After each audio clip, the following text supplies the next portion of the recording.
कुछ मूवीज देखते वक्त हमें पता ही नहीं चलता कि हम कब उस कैरेक्टर से इतना कनेक्ट हो गए। तितली भी उन्हीं में से एक है।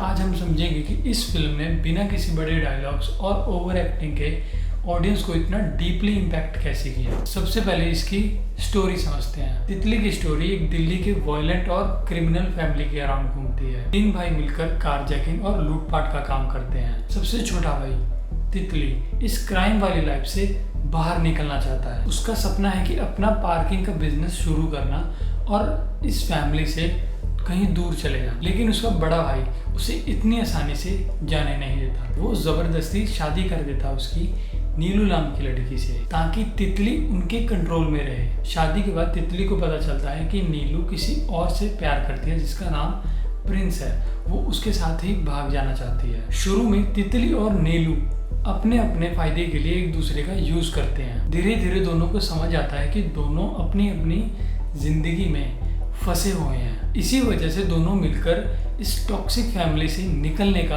प्लान बनाते हैं। बाद में नीलू को पता चलता है कि प्रिंस उसे बस यूज कर रहा है, उसके साथ कोई फ्यूचर नहीं बनाना चाहता। और दूसरी तरफ तितली, उसे समझ आता है कि अगर उसे सचमुच की आज़ादी चाहिए तो उसे अपने भाइयों के खिलाफ जाना पड़ेगा। लास्ट में तितली पुलिस की मदद करता है और अपने क्रिमिनल फैमिली को छोड़कर चला जाता है। नीलू भी प्रिंस को छोड़ देती है। दोनों एक नई जिंदगी शुरू करने की कोशिश करते हैं। एंडिंग हैप्पी नहीं है लेकिन होपफुल जरूर है। ये दिखाती है कि टॉक्सिक फैमिली और वायलेंस के सर्कल से बाहर निकलना कितना मुश्किल है। ये फिल्म फैमिली अब्यूज, टॉक्सिक मैस्कुलिटी और फ्रीडम की कहानी है। कभी कभी सबसे बड़ा दुश्मन कोई बाहर का नहीं होता बल्कि अपना ही घर होता है। तितली की सबसे बड़ी स्ट्रेंथ उसकी स्टोरी नहीं है, उसकी सबसे बड़ी स्ट्रेंथ है उसके कैरेक्टर्स।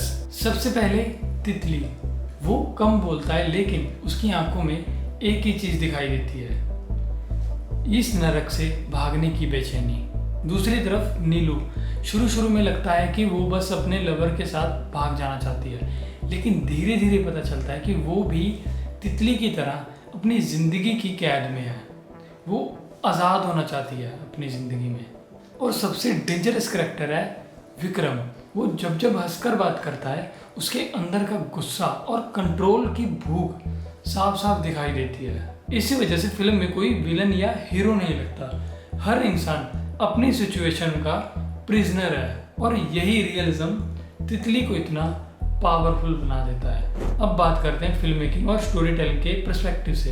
पहले नंबर पे है शो डोंट टेल। स्टोरी कभी डायलॉग से इमोशन एक्सप्लेन नहीं करती। कैमरा साइलेंस और एक्टर्स के एक्सप्रेशन ही सब कुछ बता देते हैं। ऑडियंस को खुद समझना पड़ता है कि कैरेक्टर क्या फील कर रहा है। दूसरा, हर कैरेक्टर का अपना गोल है। तितली को आज़ादी चाहिए, नीलू को अपनी मर्जी की जिंदगी चाहिए, विक्रम को फैमिली और कंट्रोल नहीं खोना। इसी वजह से हर सीन में नेचुरली कन्फ्लिक्ट बनता है। तीसरा, स्टेक्स हमेशा हाई रहते हैं। जहाँ हारने का मतलब पैसा खोना नहीं है, पूरी जिंदगी उसी ही टॉक्सिक फैमिली में फंस जाना है। फोर्थ पर है रियलिज्म ओवर ड्रामा। ना लाउड बैकग्राउंड म्यूजिक और ना कोई फैमिली स्पीच।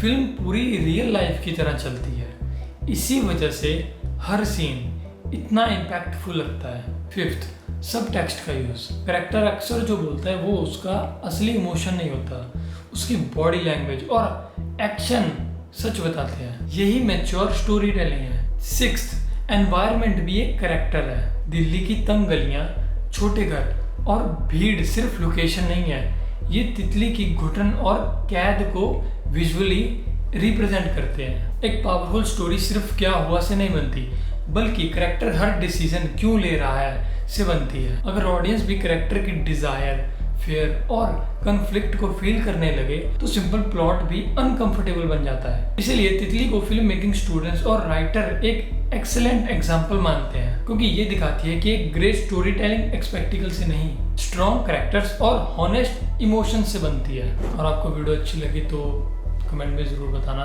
एंड और कौन सी फिल्म्स पर मुझे ऐसी ही वीडियो बनानी चाहिए वो भी ज़रूर बताना। Thank you. बोल, इतने पैसे कहाँ से आए तेरे पास?